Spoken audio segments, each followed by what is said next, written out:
Hello guys, welcome back sa ating channel. So ngayong araw guys, ang ituturo ko naman ngayon paano ang tamang pagkakabit ng overhauling gasket. So meron tayong bagong overhauling gasket dito para maituro sa inyo yung tamang pagkakabit o tamang pagdikit dito sa engine ng Rusi 110 natin. So tara guys, samahan ninyo ako. So sana pagtiyagaan ninyong panoorin. So bago natin ikabit yung overhauling gasket guys, kailangan muna natin ikabit yung transmission gear para tuloy-tuloy na rin yung pagkakabit ng mga piyesa sa loob ng Rusi 110 natin ng makina. So dahil bagong binuksan ito, bagong linis ito, kailangan natin gumamit ng langis, lagyan ng mga langis. Mga bearing hindi ganun ka laginit ikabit, swabe lang siyang ikabit. So ito yung transmission gear guys. Yan. So ayan guys, na ikabit ko na yung transmission gear. So lalagyan ko pa siya ng langis para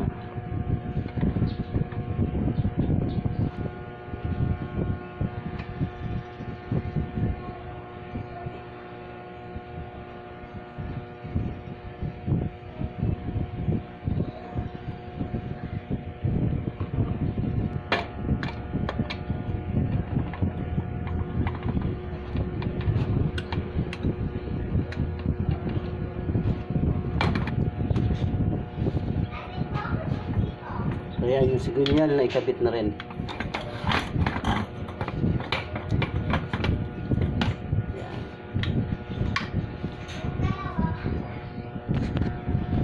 So yun guys, naikabit ko na yung mga laman loob na itong Rusi 110 natin. So ikakabit ko naman yung gasket para maikabit ko na rin itong kabilang pisngi.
So ayan guys, naikabit ko na yung overhauling gasket.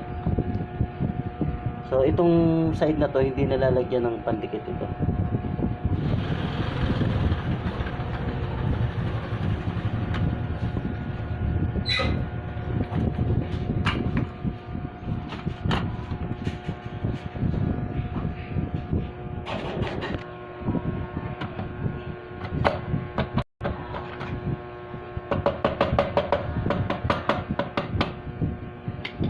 Ayan, naikabit ko na guys, pero kailangan laging chine-check to kung tama yung pagkabit para hindi yung i-check kung kailan na isalpak na lahat tsaka susubukang ipadyak tapos nakatukod pala sa ilalim, so magbabaklas na naman, ang hirap-hirap kayang gawin nito.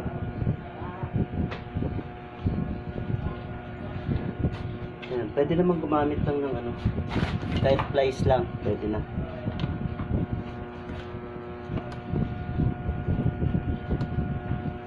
Ayan. So ibig sabihin good yung pagkakabit, wala tayong problema sa loob.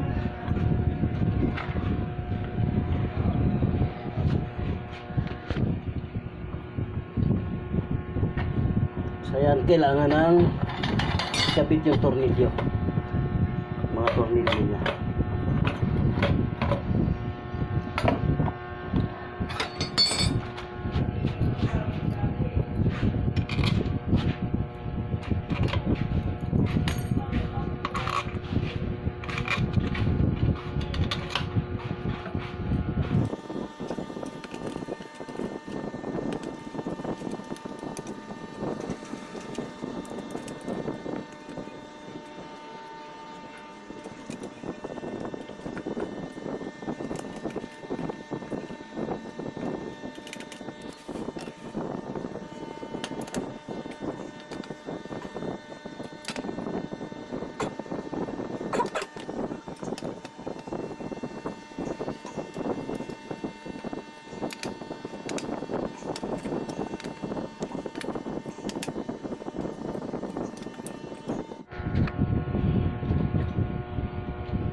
So yan guys, na ikabit ko na yung loob. So ikakabit ko naman yung gasket. Siyempre kung paano ikinabit yung gasket na nandito sa gitna, sa center niya, ganun din ang pagkakabit nitong gasket na to.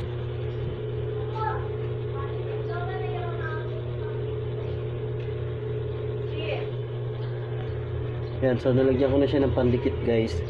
Kaya nga pala tayo naglalagay ng pandikit kasi hindi na ito kagaya ng mga bago na pantay pa yung ano, itong pinakalabi niya. Yan, so pantay pa yan pagka bago, tapos wala pa siyang gas-gas, kaya agad nilang inilalagay yung gasket. Kaya pagka isinalpak yun, lapat na lapat yun. Pero yung mga kagaya na ito na luma na ilang beses na nabaklas, ilang beses na nabuksan, siyempre hindi may iwasan na magkaroon ng gas-gas, hindi, kaya kailangan na ng pandikit.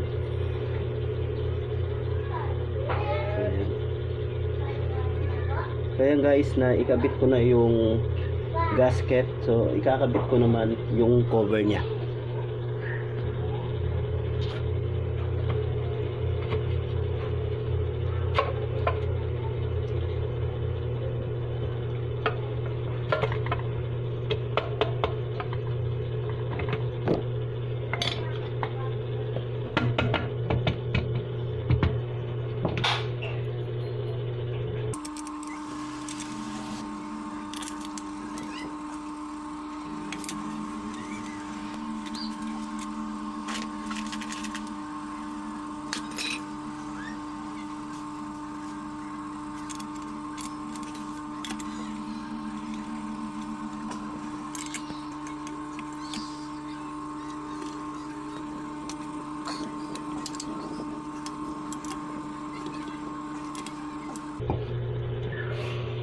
So yun guys, dito naman tayo sa part ng block kung papaano din ang tamang pagkakabit ng gasket.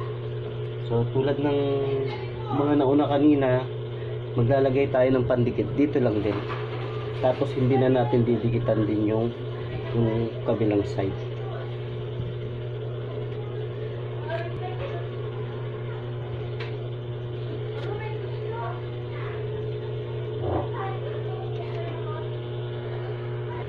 Ayan guys, nalagyan ko na ng pandikit. Kakabit ko naman tong gasket. Ayan.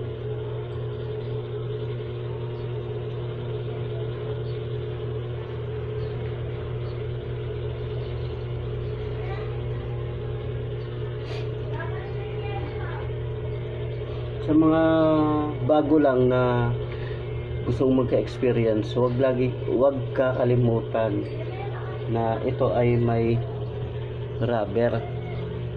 Yan, kasi experience ko ito nung pinag-aaralan ko pa lang din, hindi ko nailagay yung rubber, tumagas yung langis. So nagbaklas ulit, tapos dinikitan ko yung kabila, pati taas at baba, kaya yun, sayang lang. Bumili na naman ako ng panibagong ganito.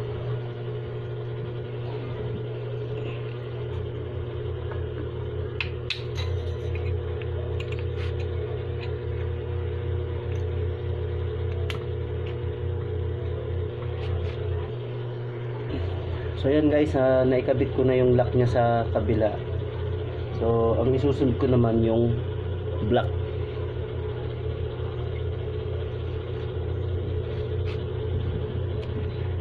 Ang tamang pagkakabit nito guys, para iwas gas-gas, lalagyan ito ng langis.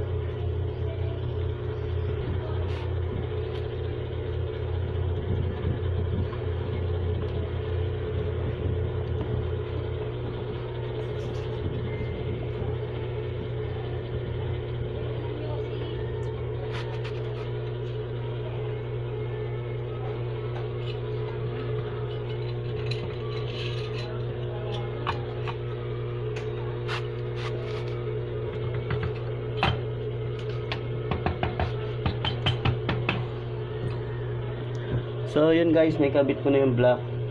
Pero bago ko ikabit yung taas nito, ikakabit ko muna yung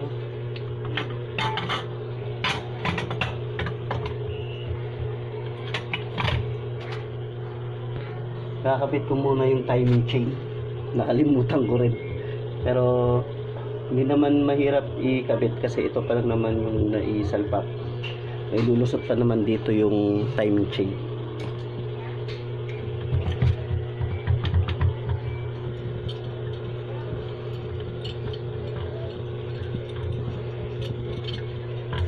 Ganun lang naman kasimple, ganun lang kadali magkabit ng roller guide at saka timing chain.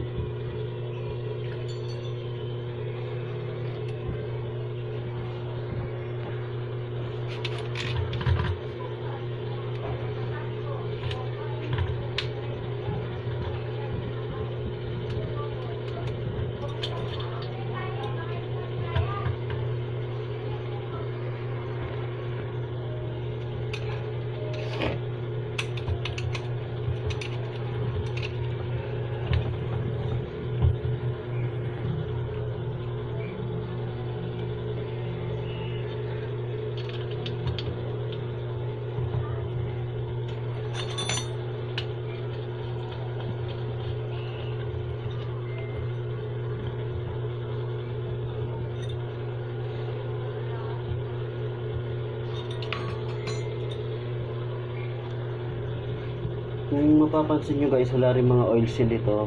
Tinanggal ko yung dating oil seal kasi may tagas na. So bumili ako ng bago. Yan, isang set ito. Yan, ikakabit ko rin mamaya. So yun guys, na ikabit ko na yung timing chain. So dito naman tayo sa top gasket. So kakabit ng ceramic guys, kahit wala ng pandikit yan, okay lang yan, isasalpak na lang diretso yan.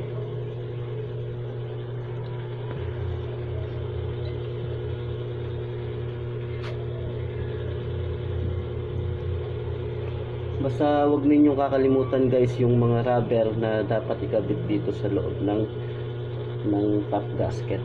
Yan, so hindi na natin ditikitan yan, ikakabit ko na kaagad itong cylinder head nya. Yan, pwede nang ilagay yung tornilyo. So yan guys, naipakita ko na sa inyo yung tamang pagkakabit ng overhauling gasket. Sana nakadagdag ng kaalaman at sana nakatulong ito kung kayo man ay baguhan lang din na kagaya ko na pinag-aaralan ang loob ng makina at pinag-aaralan kung anong mga dapat gawin pagka nagbabaklas, nagkakabit ng makina at lalong-lalo na higit yung top gasket na topic natin ngayon. So sana nakadagdag ng kaalaman at sana kung mapapadaan ka sa channel natin, paki-subscribe naman ang channel natin. So maraming salamat guys at patuloy tayong makakapag-upload ng video kung patuloy ninyong susuportahan ng ating channel. So hanggang dito na lang yung video natin guys. Sa mga susunod mag-upload ulit ako ng mga bagong videos. So maraming salamat. Ingat kayo lagi. Bye bye po.